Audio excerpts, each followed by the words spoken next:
마태복음 15장 21에서 28절 말씀입니다. 예수께서 거기서 나가사 두로와 시돈 지방으로 들어가시니 가나안 여자 하나가 그 지경에서 나와서 소리질러 이르되 주 다윗의 자손이여 나를 불쌍히 여기소서. 내 딸이 흉악하게 귀신 들렸나이다 하되 예수는 한 말씀도 대답하지 아니하시니 제자들이 와서 청하여 말하되 그 여자가 우리 뒤에서 소리를 지르오니 그를 보내소서. 예수께서 대답하여 이르시되 나는 이스라엘 집에 잃어버린 양 외에는 다른 데로 보내심을 받지 아니하였노라. 하시니 여자가 와서 예수께 절하며 이르되 주여 저를 도우소서. 대답하여 이르시되 자녀의 떡을 취하여 개들에게 던짐이 마땅하지 아니하니라. 여자가 이르되 주여 올소이다마는 개들도 제 주인의 상에서 떨어지는 부스러기를 먹나이다 하니 이에 예수께서 대답하여 이르시되 여자여, 내 믿음이 크도다. 내 소원대로 되리라. 하시니 그때로부터 그의 딸이 나으니라. 사랑하는 형제 여러분, 11월 26일 목요일 저녁 목상에 오신 것을 환영합니다. 예수님께서 천국의 법을 선포하시고 천국을 확장하고 계시는데요. 그 거점은 갈릴리입니다. 천국을 확장하는 일에 동역할 제자들을 택하여서 늘 동행으로 가르치시며 복음화, 제자화를 동시에 진행하고 계시는데요. 제자 교육을 위해 따로 무리를 피하여서 빈들에 들어가도 무리가 따라오곤 했죠. 그래서 갈릴리뿐만 아니라 이스라엘 밖으로 나가서 제자 교육 장소를 잡고 가르치시려고 21절에 거기서 나가사 두로와 시돈 지방으로 들어가셨습니다. 거기서는 어제 바리새인들과 서기관들이 그들이 음식을 먹을 때 손 씻는 문제로 논쟁한 장소죠. 아마도 갈릴리의 가버나움일 것입니다. 그리고 두로와 시돈은 바로 여기입니다. 두로, 시돈이고요. 여기가 가나안이죠. 여기가 갈릴리 바다가 있고 갈릴리 호수인데 바다라고 부릅니다.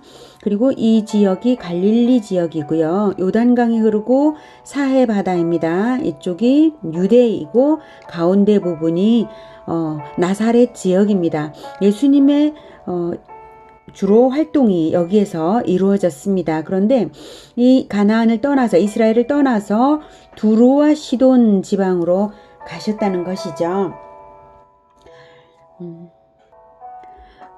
거기 갔더니 22절에 가나안 여자 하나가 그 지경에서 나와서 소리질러 이르되 주 다윗의 자손이여 나를 불쌍히 여기소서. 내 딸이 흉악하게 귀신 들렸나이다. 이 가나안 여자는 마가복음 7장 26절에 보면 같은 병행 구절이에요. 같은 사건을 가지고 기록했죠. 근데 마가복음에서는 수로보니게 여인이라고 나옵니다. 수로보니게는 베니게 출신의 수리아 여인이라는 의미입니다. 지도를 볼게요. 네, 방금 여기가 갈릴리 바다, 요단강, 사해라고 했죠. 여기에 두로와 시돈이 있는데 이 지역을 페니키아, 이 지역이 페니키아인데 성경에서는 베니게라고 합니다. 네. 여기에서 베니게에 속한 두로와 시돈이 있고요. 이 가나안 여인은 출신지도 이방이고 사는 곳도 이방 땅인 여자입니다. 그러니까 베니게 출신의 수리아 여자. 그러니까 다 완전히 소속 자체가 그리고 살아온 과정 자체가 이방인 여자죠. 그런데 예수님을 뭐라고 부릅니까? 주 다윗의 자손이여. 이렇게 부르며 딸을 고쳐달라고 애원합니다. 예수님의 소문이 베니게까지도 두로와 시돈까지도 널리 퍼졌음을 알 수 있는 부분이면서 또한 이 여자의 신앙이 돋보이는 부분입니다. 주 다윗의 자손이요. 예수님이 이스라엘의 왕 다윗의 자손인 것을 말할 뿐만 아니라 이 다윗의 자손이라는 말은 그 당시에 이스라엘 모든 사람들이 말할 때 그리스도를 다윗의 자손이라고 말했습니다. 다윗 왕이 받은 언약대로 드디어 오신 그리스도라는 사실과 함께 자기의 주로 부르고 있습니다. 이방인임에도 그녀는 그리스도를 기다린 언약 백성으로서의 정체성을 가지고 있었던 것입니다. 어떻게 그럴 수 있었는지 우리가 개인적인 경로를 알 수는 없죠. 다윗 왕 이후 천년 세월 속에서 이방 땅에 포로로 흩어졌던 유대인들에게서 듣고 믿었을 것이라고 짐작이 됩니다. 다윗 왕 이후 천년 세월, 그 세월 속에 이스라엘이 하나님의 징벌로 이방으로 흩어진 적들이 있었잖아요. 북이스라엘이 멸망해서 아수르에게 잡혀서 흩어지고, 그리고 남유다도 역시 바벨론에게 잡혀서 흩어지고, 그 이후에 제국이 바뀌는 그 과정에서 이스라엘 사람들은 제국 이곳 저곳에 흩어져 살았거든요. 네. 그 사람들에게서 하나님의 소식을 들었을 것입니다. 여호와 신앙을 들었고 또 메시아에 대하여, 메시아 즉 그리스도에 대하여 들었을 것이라고, 그리고 믿었을 것이라고 짐작됩니다. 흩어져 살던 유대인들에게서 들었을지라도 그 믿음의 온전함이 나타나는 신앙 고백을 한 것입니다. 앞절에서 유대인의 대표격인 바리새인과 서기관들이 예수님을 불신하고 배척한 것과 대조를 이루죠. 복음의 주도권이 언젠가는 이방인에게로 넘어갈 수밖에 없음을 감지하게 하는 그런 지점입니다. 그런데 예수님은 23절에요. 한 말씀도 대답하지 않으십니다. 의외의 행동이시죠.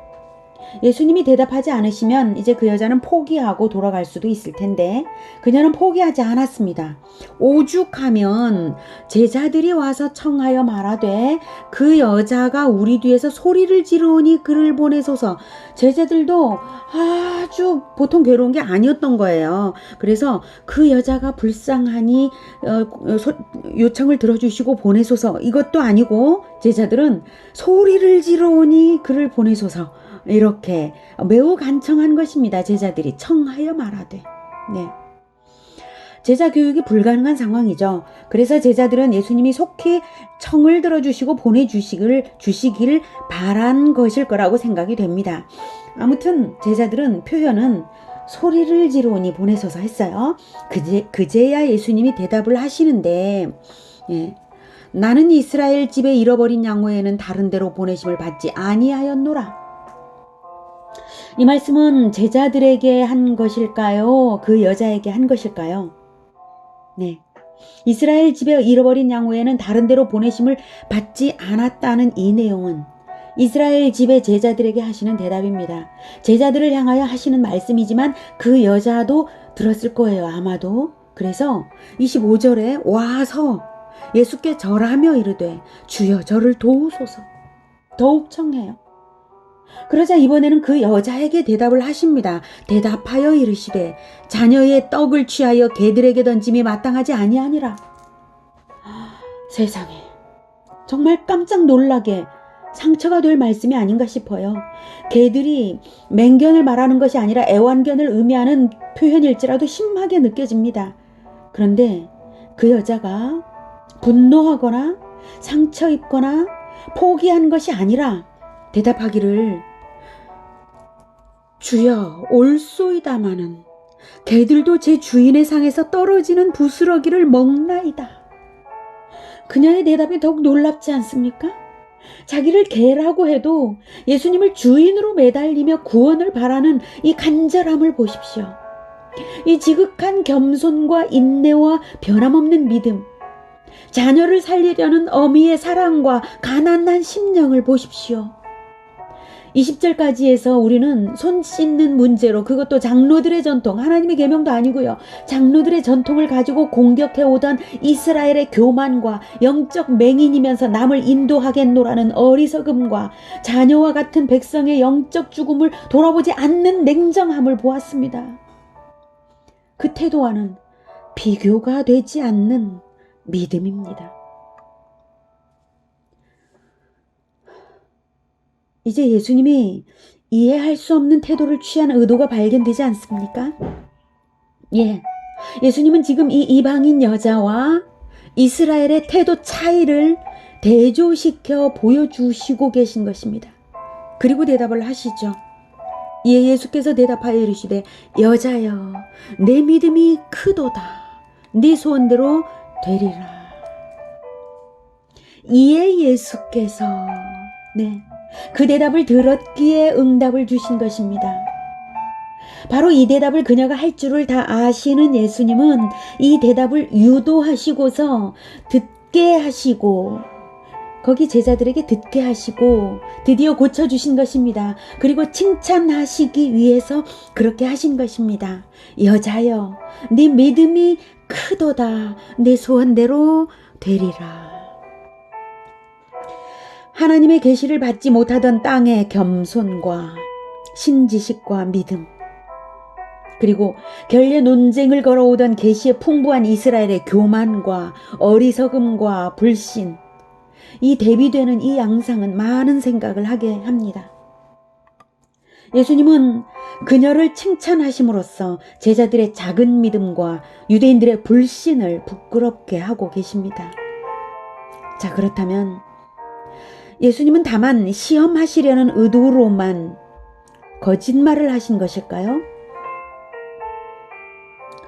24절에 나는 이스라엘 집에 잃어버린 양 외에는 다른 데로 보내심을 받지 아니하였노라. 이 말씀은 거짓일까요? 그렇지 않습니다. 예수님은 거짓말을 하지 않으십니다. 갈라디아서 3장 6에서 9절을 보면 거기에서 바울이 진리를 설명한 것을 보면 이것이 진실인 것도 또한 알 수 있습니다. 아브라함이 하나님을 믿음에 그것을 그에게 의로 정하셨다 함과 같으니라. 그런즉 믿음으로 말미암은 자들은 아브라함의 자손인 줄 알지어다. 믿음으로 말미암은 자들은 자손인데 자손은 혈통으로 말미암아야 되는 거 아닌가요? 그런데 믿음으로 말미암은 자들은 아브라함의 자손인 줄 알지어다. 아브라함의 자손 이스라엘이죠. 이스라엘. 이스라엘이라는 이름은 혈통으로만 가는 나라 이름이 아닙니다. 믿음으로 가는 나라 이름입니다. 하나님께서 믿음의 나라를 세우시려고 아브라함을 선택하였고 믿음으로 계속 인도하셨던 것입니다. 혈통의 본질이 아닙니다. 이스라엘의 본질은. 8절. 또 하나님이 이방을 믿음으로 말미암아 의로 정하실 것을 성경이 미리 알고 먼저 아브라함에게 복음을 전하되 모든 이방인이 너로 말미암아 복을 받으리라 하였느니라.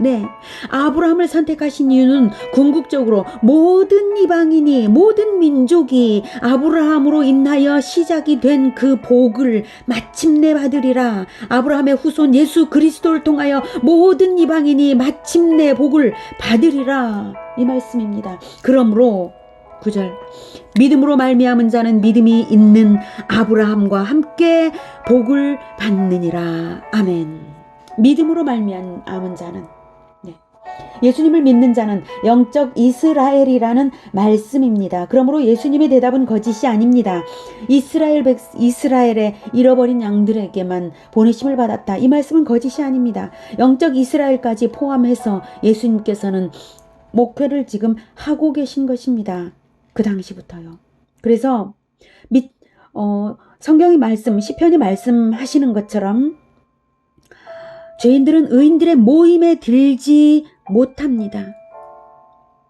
악인들은 심판을 견디지 못합니다. 죄인들은 결코 의인들의 모임에 들지 못합니다.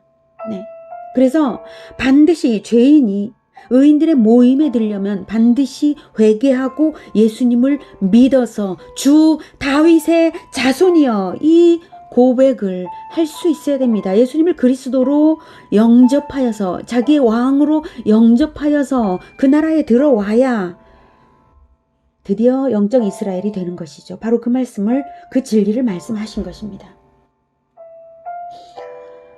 예수님께서 말씀하신 것은 다만 좁은 의미로 적용해서 그녀를 시험하는 용도로 잠시 사용하셨지만 그것은 진리였던 것입니다. 그리고 제자들에게는 사역의 우선순위와 진리를 함께 알게 하시는 효과가 있습니다. 언약을 받은 자에 대한 구원 사역의 우선순위가 있다는 것이죠. 먼저는 이스라엘, 그 다음은 이방인에게. 언약에서 제외되었던 이방인이 믿음으로 영적 이스라엘이 되는 것을 동시에 보여주신 것이죠. 또한 이스라엘 백성들은 그 거짓된 지도자들의 유기로 인하여 잃어버려진 양떼임을 나타내는 말씀이기도 합니다. 자기 백성이 이뤄진 처절함을 느끼라는 것입니다. 이방인 여인은 자기 자녀를 살리기 위하여 이토록 가난한 심령으로 간구하는데, 이스라엘의 아비 되는 자들은 자녀된 백성의 죽음을 개의치 않고 교권주의와 교만에 빠져서 자기들 배만 불리고 있었기 때문에 상황을 통해서 대비시켜 주시는 가르침입니다. 마땅히 저 여자처럼 개가 될지언정 자녀를 구하리라고 매어 달려야 하는 것이 영적 지도자의 올바른 태도입니다. 특별히 교회들이 다음 세대를 잃어가고 있는 이때에 각 교회마다 어린이와 청소년을 구하기 위하여 가난한 심령으로 매어 달려야 하는 때라고 생각합니다.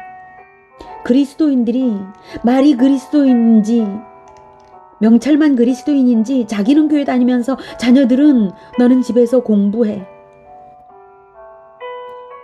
자기 자녀의 죽음을, 영적 죽음을 도외시하는 것이죠.